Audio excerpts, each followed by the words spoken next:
Game 7 of the Chum Bucket Challenge belongs to the Morehead City Marlins, getting the win against the Wilmington Sharks tonight, 4-3. And we're here to break it all down on the Marlins postgame show. Christian Adams here alongside Lance Williams and Trey Keenis.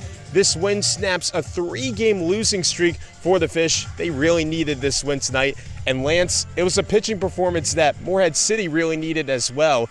A big loss against Peninsula just yesterday, gave up 5 home runs against Greenville on Wednesday, but tonight it was the bullpen that really shut the door. Well, I want to give some credit to Carson Gibson. 4 innings with 2 runs. That's not the worst outing for sure from Gibson, but yeah, the bullpen was really lights out in this one. Ryan Jackson, the winning pitcher, he did allow a run in that 5th inning, but still, he was facing a lot of trouble, allowed 2 hits, walked a batter, but just to escape that inning with just 1 run is pretty impressive. And then Danny Thompson Jr., it was really interesting to see him come out of the bullpen in the 6th inning. This is a guy who leads the team in saves with 3. For him to come out, toss a scoreless, 6th and 7th inning, in that 7th inning, there could have been a faster 3 outs, but an error allowed the bases to get juice for the Sharks. And what did Thompson do? He stood strong and struck out the Sharks and escaped that one. Sage Ferguson comes in the 8th, and then a similar inning as to the 7th. The bases were loaded, and Ferguson stands strong, as did Thompson. Shut down bullpen performance from Thompson and Ferguson after the 1 run allowed by Ryan Thompson or Jackson. Yeah, just nice stuff. A really stellar performance from the Marlins pitching staff, but we'd be remiss if we didn't mention the 3rd inning that this Morehead City offense had, scored all of their 4 runs in that frame. What was working from the plate?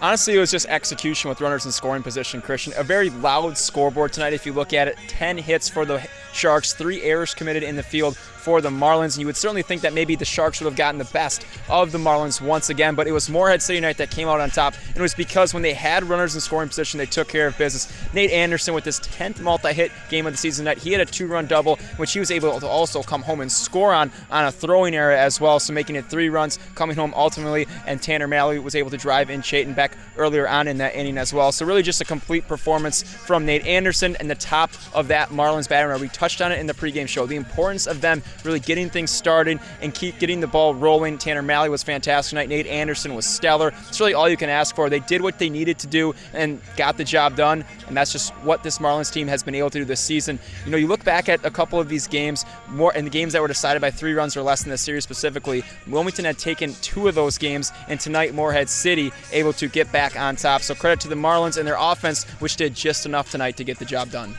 You talk about Nate Anderson, 10th multi-hit game of the season for the center fielder.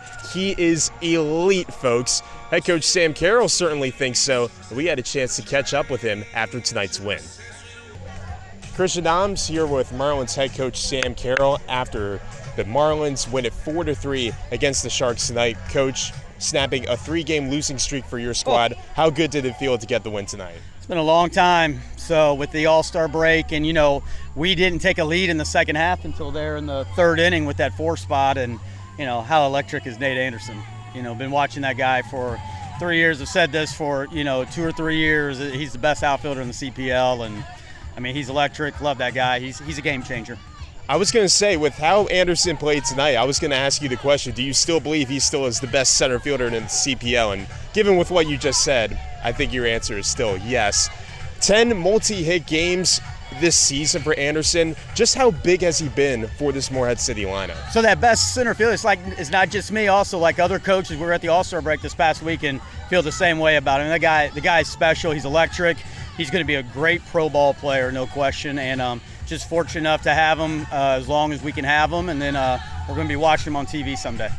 The bullpen was pretty electric in this game as well. Mm-hmm. Shutout innings from Danny Thompson, the 6th and the 7th, and then Sage Ferguson getting the save with a shutout 8th and 9th. There were 2 times throughout that stretch as well where the Sharks had the bases loaded. So how big is it to see your bullpen arms have that composure at the mound? Sure, and Ryan Jackson as well. Sometimes that gets forgotten. Now he ends up getting the win there. His inning wasn't clean, but that could have been 2 or 3 right there, and the whole outlook of this game is different. To get out of that inning with just 1 run, he's going to be back out there tomorrow. So, I mean, that guy's got good stuff, and we're looking forward to seeing him tomorrow. But you're right, Danny Thompson and Sage Ferguson were really, really good tonight, and that was and we needed it. So going into tomorrow's doubleheader against the Sharks, what's going to be the mindset for you guys? First game at Buck Hardy Field in a few weeks, not a very hitters-friendly park. What can we expect? We just got to come out with the same effort and energy. I know that's tough to do day in and day out here in the summertime when you're playing all these games, but right now we need to do it. So we had great energy and effort tonight, and we just need to keep that going tomorrow.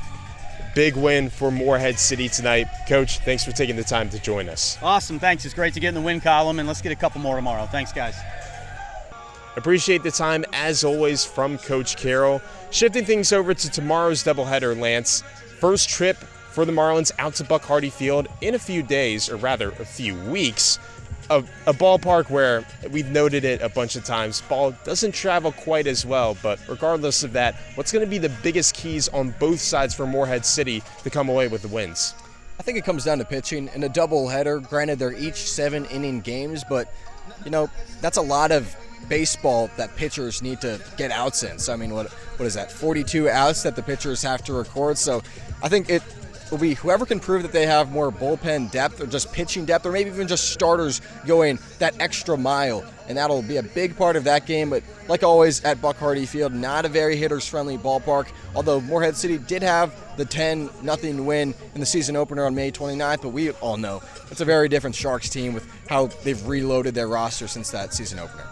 Morehead City 1-3 in doubleheader games played this season. Maybe that could change tomorrow against the Wilmington Sharks. First pitch for game 1 of the doubleheader is slated for 5. You can catch myself and Trey on the call for both games on our Marlins Mixler network. But for now, signing off from the Rock, I'm Christian Noms alongside Lance Williams and Trey Keenis. The Fish win it 4-3.